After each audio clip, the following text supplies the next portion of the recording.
Okay start. கவனிங்க. இப்போ சிந்து சொன்னாங்க, இந்த தம்பி சொன்ன மாதிரி அது பச்சையாவே இருந்துச்சு அந்த செடி. அது மோசேயினுடைய உள்ளம் போலவே இருந்துச்சு. மோசேயினுடைய உள்ளம் போலவே இருந்துச்சு. அந்த மோசேக்கும் அந்த செடிக்கு என்ன தொடர்பு நீங்க சொல்லுங்க. அது செடி அப்படியே பச்சையாவே இருந்துச்சு. 80 வயசு ஆகி கூட அது மோசேக்கு மனசு அப்படியே பச்சையாவே இருந்துச்சு. பச்சையாகவே இருந்து. பச்சையாகவே இருந்தனா என்ன அர்த்தம்? வேற யார் சொல்ல முடியும்?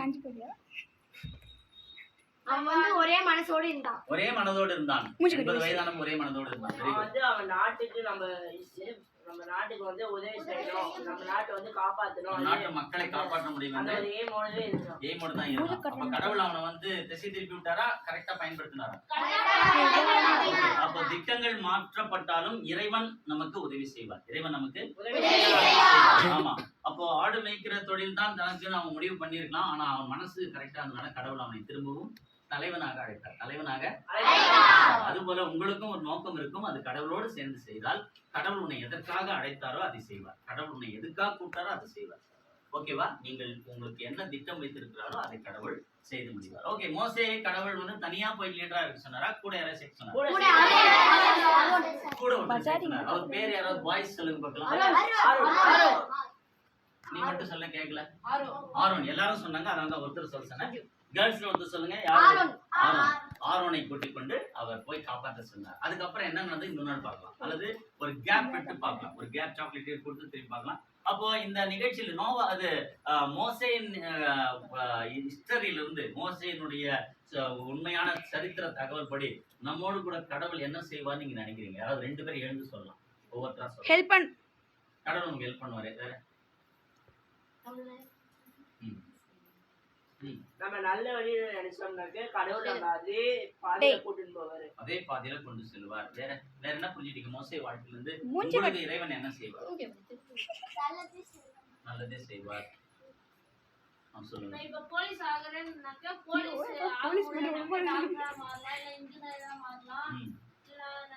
அது வந்து நோக்கம் நிகழ்ச்சியில மோசே வாழ்க்கையிலிருந்து நீ என்ன தெரிஞ்சுக்கிற? உன்னை எதற்காக அழைத்தாரோ? நல்ல கவனிங்க, நான் சொல்றது கவனிச்சுங்க.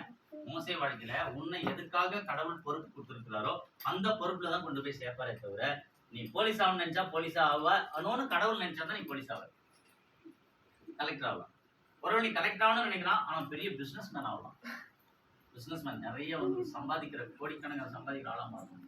எனக்கு தெரியாது. நீ ஸ்போர்ட்ஸ் மேனா கூட மாறலாம். எனக்கு தெரியாது. நீ யாரா மாறுவேன்னு உனக்கே தெரியாது. கடவுள் உன்னை என்ன திட்டம் வச்சுட்டா தான் நடக்கும். ஆனா கடவுளோடு நம்ம சேர்ந்து மோசே மாதிரி கடவுள் கூட நெருங்கி வாழ வேண்டும். கடவுளோடு என்ன பண்ணோம்? நெருங்கி வாழ வேண்டும். மோசே கடவுளோடு பேசினார். நோவா கடவுளோடு பேசினார். ஆகவே கடவுள் அவங்க வாழ்க்கையை மாற்றினார். உங்கள் குடும்பத்தையும் உங்கள் வாழ்க்கையை மாற்றுவார். ஆகவே இயேசுனுடைய வார்த்தையை பைபிள் கதையை நான் சொல்லி இருக்கிறேன். இது மூலமா நீங்க தெரிஞ்சு கொண்ட இந்த கருத்தை மறக்காதீங்க. மோசேயினுடைய வாழ்க்கையில 80 வயசானா கூட அவனை அந்த தலைவனா மாத்தினது போல உங்கள் வாழ்க்கையில கூட தாமதமாயிடுச்சு, லேட் ஆயிடுச்சு நினைக்காதீங்க.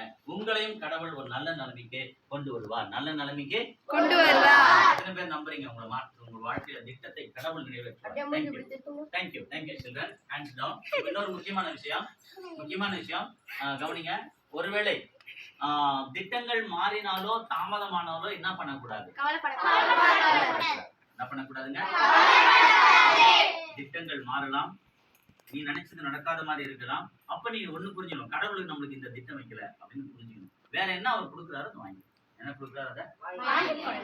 அதனாலதான் எப்பொழுதுமே சோர்ந்து போகாம இருக்கணும்னு சொன்னா டேக் த பைபிள் ஸ்டோரி கற்றுக்கொள். பைபிள் ஸ்டோரிய கற்றுக்கொள். வேதத்தை கற்றுக்கொள். இந்த கிளாஸ்க்கு அடிக்கடி வா. இந்த கிளாஸ் விட்டு நான் ஒரு 2 வருஷம் டிரான்ஸ்ஃபர் ஆகி வேற ஊருக்கு போயிட்டா கூட கோ டு சர்ச். எங்கேயாவது ஒரு சர்ச்சுக்கு டைம் இருந்தா அங்க அட்டன் பண்ணு. வாரம் ஒரு நாள் 1 மணி நேரம் எங்கேயாவது ஒரு இடத்துல அட்டன் பண்ணு. உனக்கு மனசு கஷ்டமா இருந்து சர்ச்சில் போய் சும்மா உட்காரு. அங்க அந்த ஃபாதர் பேசுற விஷயம் உன் வாழ்க்கைக்கு பிரயோஜனமா இருக்கும். மனசுல திரும்பி வரும். பைபிள் படித்தா அந்த மனதுல திரும்பி வரும்.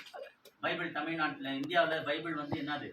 முதலில் புத்தகமாக வந்த முதல் புத்தகம் தான். புத்தகம் அப்பதான் வந்துச்சு. புத்தகமா வந்து பைபிள் தான். ஓகேங்களா? Thank you very much. தேங்க்யூ.